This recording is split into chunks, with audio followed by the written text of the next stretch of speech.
타산지석이라는 말이 있죠.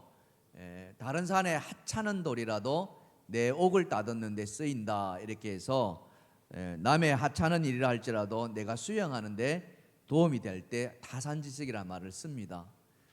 이 타산지석과 비슷한 말이 있는데 그게 바로 반면교사라는 말입니다.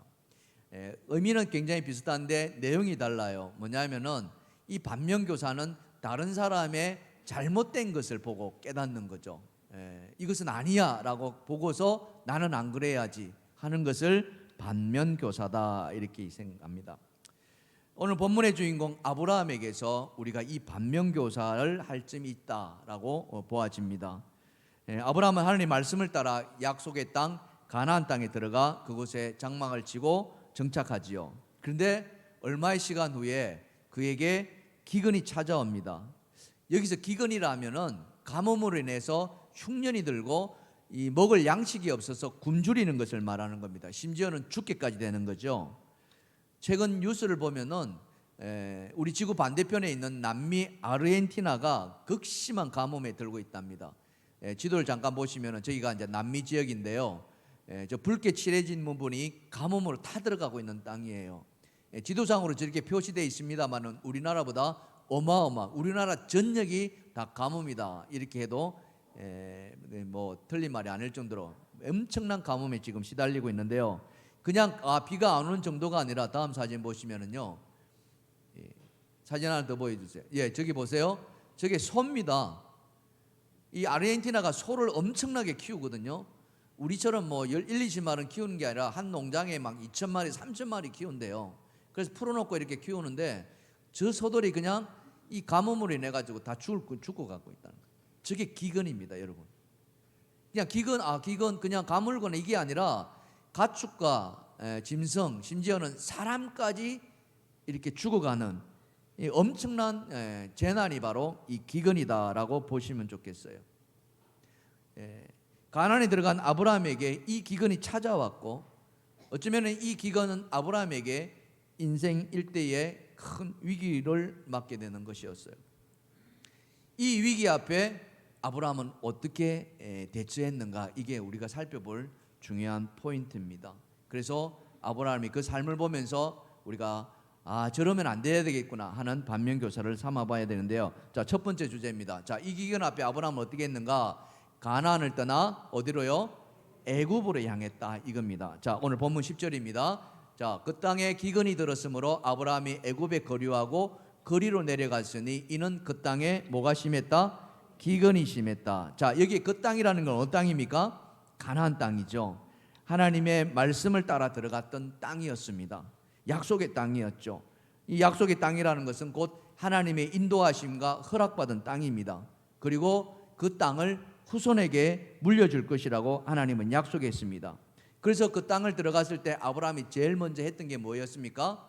제단을 쌓았고 제사를 드렸던 거예요. 그래서 감사했던 것이죠. 그런데 그것도 얼마 지나지 않아서 기근이 찾아온 거예요. 말씀드렸던 것처럼 굶어 죽게 생긴 겁니다. 아브라함에게는 엄청난 충격이자 위기가 아닐 수가 없었습니다. 그렇지 않습니까? 아브라함이 그 가나안 땅에 들어간 것이 무엇을 따라 들어갔습니까? 하나님이 약속, 말씀을 따라 갔잖아요. 그런데 말씀을 따라갔는데 거기서 지금 뭘 만났어요? 기근 만났다는, 굶어 죽게 생겼다는 거죠. 이 아브라함의 입장에서는 굉장히 당혹스러울 수밖에 없다는 거예요. 잘 살고 있는 그 갈대아 우렁을 이렇게 하나님께서 이끌어냈는데, 그러면 잘 살게 해주셔야 되는데 지금 아브라함 앞에 뭐가 찾아왔어요? 기근이 찾아온 거예요. 굶어 죽게 생겼다는 거죠. 자, 여기서 우리가 살펴봐야 되는 거죠. 이 기근 앞에 아브라함은 어떻게 했는가 하는 거죠. 말씀대로 아브라함은 그냥 떠나버리는 거예요. 가나안을 떠나버립니다. 그것도 너무나 쉽게. 좀 과한 표현을 빌리자면은 뒤도 안 돌아보고 가나안 땅을 버려버립니다. 어디로 갔습니까? 애굽으로 갔다는 거죠. 자, 여기서 우리가 생각해 봐야 될 게 있어요. 그게 뭐냐? 약속의 땅은 누가 주신 땅이에요? 하나님이 주셨잖아요. 그럼 하나님 주신 땅에서 만사형통 누려야 되는데 지금 뭐가 찾아왔어요? 기근이 찾아왔어요. 고난이 찾아왔다는 것, 바로 이겁니다. 하나님 믿는 사람에게 뭐가 찾아올 수 있다? 고난이 찾아올 수 있다, 이거예요. 세상 사람들은 예수 믿으면 잘 될 거야, 아프지도 않고 병에도 안 걸리고 하는 사업도 잘 되고 막 이렇게 생각합니다. 근데 실제로는 어떻게 해요? 아니라는 거죠. 하나님 믿는 자에게도 지금 고난이 찾아올 수 있다는 거예요. 지금 아브라함이 그걸 우리에게 보여주고 있다는 거죠. 고난도 그냥 고난이 아니라 어느 정도의 고난입니까? 이 생과 사가 갈릴 수 있는, 굶어 죽게 생기는 그런 고난이란 말이죠. 그렇다면 하나님은 왜 믿는 자에게 이런 고난을 주시는가 하죠. 그냥 잘 먹고 잘 살게 하면 되는 텐데 왜 그럴까 이거죠. 바로 이겁니다. 하나님이 고난을 주시는 이유는 뭐가 있겠어요? 분명한 목적이 있다는 거죠. 고난을 주실 때는 하나님은 그 고난 앞에서 어떻게 해요? 포기하라고 할까요? 아니면 견디라고 할까요? 견디는 연단이라고 표현합니다. 네 믿음이 얼마나 단단하냐 이거죠. 네 믿음이 얼마나 단단하냐. 이것은 뭘 말합니까? 믿음의 단단한 정도를 뭘로 말합니까? 하나님이 부어주실 축복을 이야기하는데, 자, 아브라함에게 어떤 약속이 있습니까? 이 땅을 너와 내 자손에, 내 후손에게 주리라 했다. 이 엄청난 축복이죠. 이 축복을 받을 만한 그릇이 되는가 아브라함을 연단하시는 거예요. 그래서 성경은 항상 이야기하기를 뭐냐? 인생에게 고난이 찾아옵니다. 그러면 그 고난을 어떻게 대하라 이야기하느냐면은, 자, 로마서 5장입니다. 이렇게 이야기하고 있어요. 자, 다 같이 읽어봅시다. 시작. 다만 이뿐 아니라 우리가 환난 중에도 즐거워하나니 이는 환난은 인내를, 인내는 연단을, 연단은 소망을 이루는 줄 알미라. 아멘. 아브라함도 그럴 가능성이 굉장히 높았습니다. 하나님 분명히 이 위기를 주셨을 때는 아브라함에게 더 큰 축복을 하나님께서 예비하고 있었는데 아브라함은 그것을 마다하고 어떻게 해요? 버려버리고 떠났다는 거죠. 이것이 바로 아브라함이 보인 연약한 모습이라는 거예요. 우리가 그걸 알아야 됩니다. 믿음의 조상이라고 하지 않습니까? 그런 믿음의 조상이었던 아브라함도 고난이 찾아왔을 때 어떻게 했다? 그냥 하나님을 등 돌려버렸다는 거예요. 우리는 어떨까 이거죠. 아브라함도 그랬는데 이거예요. 우리도 그렇게 연약한 존재라는 걸 우리는 깨달아야 한다는 사실입니다. 또 하나 우리가 알 수 있는 것은 이렇게 가나안 땅을 버리고 애굽으로 내려갈 때 이 아브라함의 태도를 보면은요, 자, 이 아브라함이 하나님 말씀을 따라왔다 했습니다. 애굽으로 가려면은 그러면 말씀을 따라가야 될 거 아니겠어요, 그죠? 그래요, 안 그래요? 그렇죠. 근데 지금 말씀을 보면은 아브라함이 하나님 말씀을 따라갔다는 게 있어요, 없어요? 없어요. 무슨 뜻입니까? 자기 뜻대로 갔다는 거예요. 바로 이거예요. 우리가 이걸 깨달아야 됩니다. 우리가 인생의 위기가 찾아옵니다. 고난이 찾아올 수 있습니다. 클 수도 있고 작을 수도 있습니다. 그때에 사람들이 되게 어떻게 하느냐? 하나님의 뜻을 물어야 되는데, 하나님 앞에 나아가야 되는데 하나님 앞에 안 나아가고 무슨 생각이 사로잡혀요? 자기 생각에 사로잡힌다는 거예요. 자기 생각. 그래서 자기 뜻대로 해버리는 거예요. 이거예요. 아브라함이 가나안 땅에 하나님 말씀을 따라갔다면은 애굽으로 갈 때도 하나님 말씀을 따라가야 하는데 성경 어디에도 아브라함이 그러한 모습을 보였다고 이야기하고 있지 않는 거죠. 이런 모습에서 우리는 아브라함의 실망스러운 모습을 보게 됩니다. 사랑하는 성도 여러분, 우리가 아브라함의 모습에서 반면교사로 삼아야 될 게 바로 이런 거예요. 우리 인생 가운데 아브라함처럼 기근을 만날 수 있습니다. 고난을 만날 수 있습니다. 나는 아니야, 나에게 왜 이런 고난이 찾아왔어 하고 부정할 수 있습니다. 그러나 빨리 그 생각을 버리는 게 축복인 줄 믿습니다. 나에게도 그럴 수 있어, 나도 예외가 아니야, 나에게도 고난이 찾아올 수 있으라고 빨리 받아들이는 게 하나님의 뜻을 구하는 자예요. 믿으시면 아멘 합시다. 그래서 중요한 게 뭡니까? 이 고난 앞에서 우리는 새로운 눈을 가져야 되는데 그게 바로 믿음의 눈이라는 거죠. 이 고난을 매여 있지 말고, 고난 앞에서 함몰되지 말고 고난 너머에 있는 하나님의 축복을 바라볼 수 있는 눈이 있어야 된다는 거죠. 십자가를 우리가 바라볼 때 그 십자가에서 예수 그리스도의 죽음만 바라보지 말고 그 죽음 너머에 있는 십자가의 그 예수 그리스도의 생명, 부활, 이걸 볼 줄 알아야 된다는 거예요. 이게 바로 믿음의 눈이라는 거죠. 그러면은 그 고난을 뛰어넘을 수가 있죠. 근데 그 고난에 그냥 함몰되어 버리면은, 믿음의 눈이 없으면은 고난 앞에 주저앉는다는 거죠. 그래서 고난을 피해 가버리는 거예요. 아, 이건 아니갑다. 사랑하는 성도 여러분, 아브라함처럼 고난을 너무 쉽게 피하려 하지 마시길 바랍니다. 그냥 받아들이시기 바랍니다. 그러면서 하나님이 왜 나에게 이와 같은 고난을 주셨는가 깊이 묵상하십시오. 묵상하시고 큐티하시라는 거예요. 그 고난이 내 삶에 해석되어질 때, 말씀으로 해석되어질 때 하나님은 그때 가서 축복의 문 열어주실 줄 믿습니다. 그래서 고난 앞에서 하나님 뜻을 묻는 여러분 되시기를 주님의 축원합니다. 축원합니다. 우리 옆에 쳐다보시고 이렇게 말해볼까요? 고난 앞에서 하나님의 뜻을 물읍시다. 시작. 아멘. 아멘. 그러면서 우리 자신에게 질문해 보세요. 나는 고난을 잘 견디는 편입니까? 아니면은 피해서 도망가는 편입니까? 하나님께 나의 갈 길을 지금 묻고 계십니까? 라고 물어보십시오. 자, 두 번째, 가나안을 떠나 애굽으로 향한 아브라함은 또 무엇을 하였느냐 하는 겁니다. 다 같이 읽겠습니다. 시작. 하나님이 아닌 사람을 두려워했다. 이게 문제예요. 이게 사람을 두려워하는 거예요. 자, 어쨌든 아브라함이 기근을 피해서 애굽으로 내려갔습니다. 당연히 가족을 데리고 갔겠죠. 데려가는 동안에 아무 문제 없습니다. 그런데 눈앞에 애굽이 보이기 시작한 거예요. 자, 그때 아브라함에게 새로운 근심이 생기기 시작합니다. 자, 새로운 근심, 무슨 근심이었을까요? 자, 오늘 본문 11절과 12절입니다. 자, 보십시다. 그가 애굽에 가까이 이르렀을 때 그의 아내 사레에게 말하되, 다 같이 시작. 내가 알기에 그대는 아리따운 여인이라 애굽 사람이 그대를 볼 때에 이르기를 이는 그의 아내라 하여 나는 죽이고 그대는 살리리니. 자, 아브라함의 근심이 무엇입니까? 누가 근심이에요? 아내가 근심이에요. 여러분, 근데 그 아내 사레가 어때요? 이뻐요, 안 이뻐요? 이뻐요. 그냥 이쁜 정도가 아니라 근심할 정도예요. 여러분, 이쁜 게 좋아요, 안 좋아요?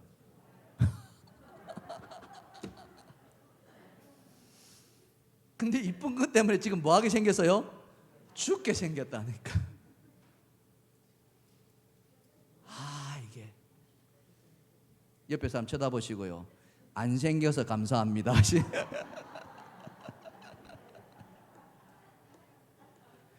안 생기게 감사할 일이라니까. 생각해 보세요. 지금 아브라함이 아내가 이뻐가지고 지금 죽게 생겼으니까 차라리 안 생겼다면 근심할 필요가 있어요, 없어요? 전혀 없다는 거. 이게 문제예요. 참, 저도 심히 걱정이 많이 됩니다. 왜 웃으신가요? 우리 제 아내한테 이쁘다 말하지 마세요. 제가 심히 걱정이 됩니다. 자, 이럴 때 아브라함이 해야 할 게 뭐겠습니까? 하나님께 물어야 되는 거예요. 하나님께. 하나님, 제가 고민이 있습니다. 저에게 아리따운 아내를 주셨을 때 너무 감사한데 지금 그 아내 때문에 제가 죽게 생겼습니다. 어찌하면 좋겠습니까? 하나님께 물어야 되잖아요. 그렇지 않겠습니까? 근데 아브라함이 물었어요, 안 물었어요? 오늘 말씀해 보면 묻는 게 하나도 없어요. 다 뭡니까? 자기 머리에서 나오는 거예요. 자기 꾀를 부리는 거예요. 그래서 뭐라고 했습니까? 아내를 아내로 하지 않고 뭐라고? 누이라고 하는 거예요. 근데 이게 없는 말이 아니에요. 실제로 이 사례가 누이였다고 성경은 이야기하고 있어요. 자, 창세기 20장 11절에 보시면은 아브라함이 이르되 내 아내로 말미암아 사람들이 나를 죽일까 생각하였으며, 시작. 또 그는 정말로 나의 이복 누이로서 내 아내가 되었습니다. 배달은 누이였어요. 그는 이제 그 누이를 아내로 삼은 거예요. 사랑하는 성도 여러분, 우리가 100번 1000번 다 양보하더라도 아브라함이 해야 할 것은 다른 것이 아니라 하나님께 물어야 했다는 거죠. 하나님, 나 어떻게 해요? 내가 이 아내 때문에 죽게 생겼는데 내가 누이라고 해야 됩니까? 말아야 됩니까? 하나님께 물어야 된다는 거죠. 사랑하는 성도 여러분, 하나님께 묻는 여러분 되기를 주님의 축원합니다. 축원합니다. 근데 왜 하나님께 안 물어요? 하나님보다 뭐가 먼저 보인다? 사람이 먼저 보인다는 거예요. 애굽이 먼저 보이고 바로왕이 먼저 보였기 때문에 그게 두려움을 가지고 왔다는 거죠. 바로 그겁니다. 근데 여러분, 이런 위기 앞에 하나님이 왜 안 보이는 줄 아세요? 왜 안 보이는 줄 아세요? 평소에 하나님을 안 찾는다는 거죠. 평소에 하나님과 소통 안 한다는 거예요. 훈련. 여러분, 군인들, 여러분 뭐 특전사나 뭐 이런 분들 있잖아요. 이 혹한기에도 그들은 훈련하러 나갑니다. 막 찬물 바닷물에 뛰어들고요. 심지어는 그 눈 속에서도 그 굴을 파고서 잠을 자기도 합니다. 왜 그렇게 합니까? 그 훈련이 몸에 배이기.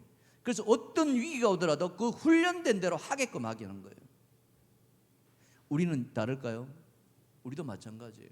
우리가 하나님 앞에 훈련되지 않으면은 이런 위기 앞에 아브라함과 다를 바 없다는 거죠. 그거예요. 여러분, 하나님 앞에 얼마나 지금 훈련받고 계십니까? 훈련받고 계십니까? 제가 그렇게 목 놓아서 올해 들어와가지고 말씀 묵상합시다, 큐티합시다. 매 설교 때마다 그렇게 지금 부르짖고 외치고 있는데, 지금 여러분 큐티 얼마나 잘 하고 계시는지요. 물론 잘하고 계시는 분들이 많이 계십니다. 그러나 훈련되지 않으면요, 나에게 이런 위기가 찾아올 때 하나님보다는 그냥 내 생각에 사로잡혀 버린다는 거죠. 제가 우리 몇몇 집사님들한테 이번 평신도사역과정 훈련 참여하자고 몇 번 이렇게 권면하고 전화도 합니다. 신청서 좀 써주십시오. 쉽지 않습니다. 정말 안 쉬워요. 다 이유가 있어요. 이유 없는 거 없어요. 다 일리 있습니다. 그러나 훈련해야 됩니다. 그래야만이 나를 지킬 수가 있어요. 내 신앙을 지킬 수 있고 내 가정을 지키고 있어요. 여러분, 지금 이 아브라함이 가정을 지키는 거예요, 가정을 버리는 거예요? 아내를 지키는 거예요, 아내를 버리는 거예요? 버리는 거예요. 이런 남편을 여러분 남편이 할 수 있습니까? 이런 남편하고 같이 살겠어요? 한 트럭을 갖다 주십시오. 나를 버리는 남편하고 어떻게 살겠는가? 근데 훈련되지 않으면은 이런 위기 앞에 소용없다는 거예요.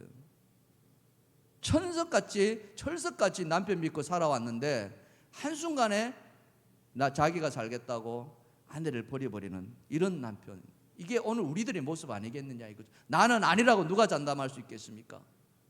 누가 장담할게요? 우리나라를 지금 잘 한번 돌아보세요. 지금 각 가정마다 이혼으로 쓰러지는 가정들이 얼마나 많은가. 그 가정들의 더 많은 숫자가 뭔지 아십니까? 지금 60대 70대 사람들이 더 많이 이혼한다는 거죠. 결혼하고서 30년 40년 살아오신 분들이 왜 이혼하느냐 이거죠. 그거예요. 오늘 이 자리에 계시는 우리 성도님 여러분, 내가 안전한지는 다른 게 없습니다. 하나님과 가까이 하셔야 됩니다. 하나님과 가까이 하시기 바랍니다. 말씀 묵상하시기 바랍니다. 말씀 속에서 내 위기가 보여야 됩니다. 말씀 속에서 하나님의 뜻을 헤아려야 됩니다. 하나님, 제가 이 길을 가야 됩니까? 아니면 딴 길을 가야 됩니까? 하나님 뜻을 물어야지 내 생각대로 갔다가는 아브라함과 같이 된다는 거예요. 하나님 기뻐할 리가 없죠. 질문해 보십시오. 아브라함이 아내를 누이라고 속였던 것처럼 나도 위기를 모면하려고 속이려 하고 있지 않습니까? 나는 사람을 두려워합니까? 아니면은 하나님을 두려워하는 사람입니까? 이거예요. 마지막 아브라함에게 우리가 또 살펴야 될 것은 바로 이거예요. 저는 이게 더 중요하다고 생각해요. 다시 읽읍시다. 시작. 아브라함을 다시 회복시켜 주었습니다. 자, 여러분 사례 입장에 생각해 보세요. 사례가 바로한테 가거든요. 그럼 사례의 생각에는 어떻게, 이 아브라함을 뭐라고 생각했을까요? 남편이라고 생각했을까요? 왼수라고 생각했을까요? 어떻게 그렇게 자신 있게 말할 수 있을까요? 근데 하나님은 이 아브라함을 어떻게 해요? 왼수라고 생각했습니까? 아니요. 하나님 다시 회복시켜 주신다. 우리 생각에는 이 아브라함은 진짜 벌 받아야 돼요. 아내를 그렇게 버렸기 때문에. 잘생긴 아내, 이쁜 아내, 절세미 있는 아내를 주셨으면 끝까지 지가 죽을지라도 아내를 지켜야 했는데 그는 버렸단 말이죠. 그런 아브라함을 하나님은 다시 살려주십니다. 살려줄 뿐만 아니라 다시 회복시켜주는 거예요. 자, 그걸 우리가 이 말씀을 보면은요, 애굽에 들어갔을 때 사람들이 그 사례의 미모, 어느 정도 미모인지 우리는 알 수 없습니다. 그러나 사람들이 뒤집어진 거예요. 고관들이 그걸 보고서 이래 된 거예요. 그래서 바로왕 앞에 가서 막 칭찬합니다. 지금 저 이방 여인이 하나 왔는데 너무 이쁩니다. 너무 이쁩니다. 왕이시여 한번 보셔요. 그러니까 왕이 가만히 있을 리가 없었겠죠. 당장 데려갔습니다. 보니까 왕이 이뻐요, 안 이뻐요? 이뻐요. 우리 그런 말 했잖아요. 마누라가 이쁘면 어떻게 한다? 저같이 말뜻 보고도 절해요, 안 해요? 절합니다. 아내가 이쁘면 저같이 잘해요, 안 해요? 엄청나게 잘하죠. 바로가 그 마음이 들었어요.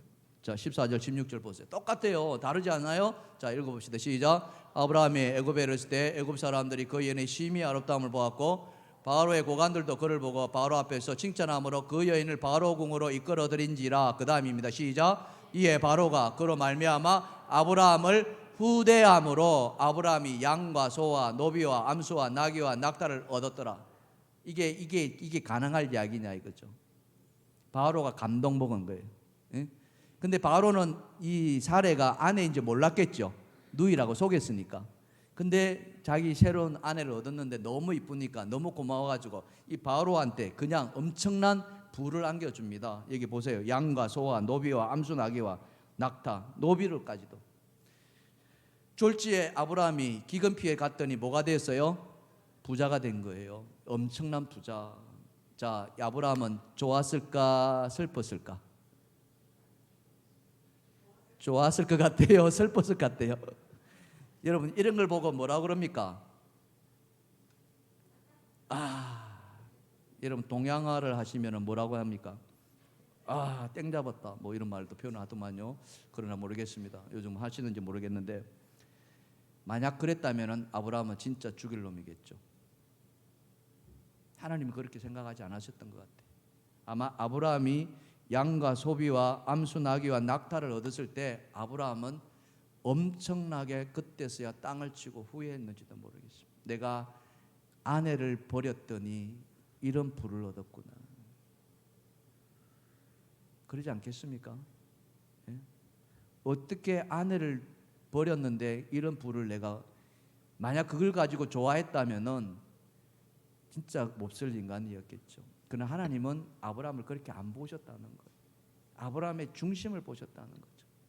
그가 그때까지만 애굽에 내려올 때까지만 아내를 팔 때까지는 하나님을 떠난 것 같지만은 그러나 이 부를 받았을 때 아브라함은 성경에는 기록되어 있지 않았지만은 그 안에 엄청난 후회와 한탄과 통곡과 회개가 있었을 것이다. 그러면서 하나님은 이 아브라함을 회복시키는 거예요. 왜요? 왜 아브라함을 회복시켜야 됩니까? 왜 아브라함에게 이런 부를 안겨줘야 됩니까?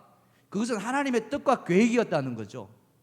어떤 뜻과 계획이었습니까? 하나님이 이 아브라함을 택했을 때는 이 아브라함을 통해서 이 아브라함의 자손을 통해서 하나님 뭘 이루고 싶으셨습니까? 하나님 나라를 이루셨습니다. 하나님이 다스리는 통치, 그 가나안 땅에 이방인들을 다 몰아내고 하나님이 다스린 그 나라를 이 아브라함과 그 자손을 통해서 이루고 싶으셨던 거예요. 그런데 지금 그 자손을 나오려면 아브라함과 이 사라의 몸에서 씨가 나와야 되는데 이 사라를 빼앗기면은 씨가 돼요 안 돼요? 안 되잖아요. 하나님 계획에 차질이 생기는 거예요. 그래서 하나님은 그 아브라함을 다시 회복시키려고 하는 거죠. 여기서 우리는 뭘 깨달았습니까? 자, 따라합시다. 하나님 택한 자는 어째든지 다시 부르신다. 여러분 믿으십니까? 이 약속을 붙들어야 돼요. 지금 그가 잘못된 길로 갈 수 있습니다. 딴 길로 갈 수 있습니다. 하나님 부인할 수 있습니다. 그러나 하나님이 택한 자는 언젠가는 반드시 다시 회복시킨다는 것.